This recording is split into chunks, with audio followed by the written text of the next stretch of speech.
Hello guys, in this video I am going to show you how to pay for a fine by using the TPARK application. But first I just want to mention, don't forget to subscribe to my channel because at 10,000 subscribers I am going to show you my whole YouTube revenue statistics and growth strategy, how to make money online. So let's jump into it. First of all, open the application on your phone, tap on the fines button down below and select your city. After that,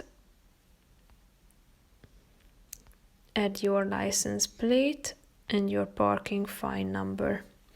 After typing in and selecting all these details, click on the pay button down below and then you will be able to pay for your fine.